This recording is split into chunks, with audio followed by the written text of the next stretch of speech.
Audio Jungle.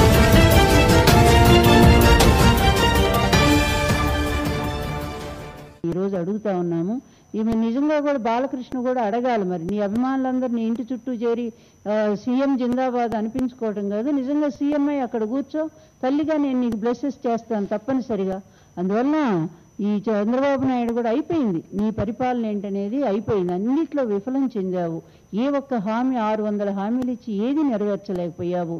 చివరికి నిన్న కూడా రమణ దీక్షితులు గారు ఆరోపించినటువంటి ఆరోపణల మీద కూడా నువ్వు నీ మీద ఎంక్వైరీ వేస్తే మరి సమాధానం వస్తుంది, వాస్తవాలు ఏంటో తెలుస్తాయి అంటే విజయసాయిరెడ్డి గారి మీద తిరిగి వాళ్ళు ఈరోజు నోటీస్ పంపించడం జరిగింది. అదిగా వాళ్ళు పంపలేదు, అదిగో టీటీడీ దేవస్థానానికి పంపించారు. నీ చేతిలో ఒక కీలు బొమ్మల లాంటి వ్యక్తులను అక్కడ టీటీడీ కమిటీగా వేసుకొని వాళ్ళు ఇష్టం వచ్చినట్టుగా వాళ్ళ ఆచార భ్రష్టుల్లాగా, అంటే ఆగమ శాస్త్రానికి విరుద్ధంగా అక్కడ వాళ్ళంతా ప్రవర్తిస్తూ ఉంటే నువ్వు ఏమి మరి పోర్టులో జరిగినటువంటి అన్యాయాలు కానీ, ఆ దేవుడికి సంబంధించిన నగల విషయంలో కానీ ఒక ప్రధానమైన అర్చకుడు, ఒక బాధ్యత కలిగినటువంటి అర్చకుడు, ఆనువంశికమైనటువంటి ఒక అర్చకుడు అక్కడ స్వామివారికి జరుగుతున్న అన్యాయం మీద ఆయన ప్రశ్నిస్తే దాని మీద నువ్వు ఒక్క ఎంక్వైరీ కమిటీ, ఆ రోజుల్లో వైఎస్ రాజశేఖర రెడ్డి గారు 3 ఆరోపణలు వస్తే, ఓఆర్ఆర్ మీద ఆరోపణ వస్తే సిబిఐ ఎంక్వైరీ ఆదేశించారు.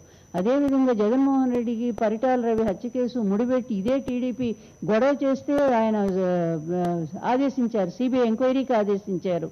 తర్వాత ఇంకొక విషయం, అది ఏదో వోక్స్ వ్యాగన్ సంబంధించినటువంటి కేసు మీద కూడా ఆయన ఆదేశించడం జరిగింది. నిజమైన లీడర్ ఏంటంటే ఎప్పుడు కూడా ట్రాన్స్పరెంట్గా నిలబడాలి. నిజంగానే ఒక ఆరోపణ వచ్చినప్పుడు, ఒక ముఖ్యమంత్రి స్థానంలో ఉండేటువంటి వ్యక్తికి ఆరోపణ వచ్చినప్పుడు ఎస్ నేను ధైర్యంగా ఎదుర్కొంటాను, నేను నిలబడతానని చెప్పి నిలబడి నిరూపించుకున్నవాడే నిజమైన లీడర్ అవుతాడు. నువ్వు నీ మీద ఇప్పటికి 18 కేసులు ఉన్నాయి, అన్నిటికీ స్టేలు తీసుకొచ్చి ఇంట్లో కూర్చున్నావు. నా కేసు కూడా ఉంది ఒకటి. అదేవిధంగా ఓటుకు నోటు కేసులు అడ్డంగా ఓపెన్గా దొరికిపోయావు నువ్వు. తర్వాత కాగు రిపోర్టు ప్రకారంగా మొత్తము 16 రంగాల్లో నువ్వు అవినీతికి పాల్పడ్డావని చాలా స్పష్టంగా చెప్పింది. పట్టిసీమ మొదలుకొని చెట్టు నీరు కార్యక్రమం అన్నిట్లో కూడా అవినీతికి పాల్పడ్డటువంటి అంశాలు కాగు స్పష్టంగా చెప్పింది. ఏంటండి వీడియో నచ్చిందా? అయితే ఓ లైక్ వేసుకోండి, లేదంటే ఓ కామెంట్ చేయండి. ఎప్పటికప్పుడు మా వీడియోస్ చూడాలంటే సబ్స్క్రైబ్ చేసుకోండి.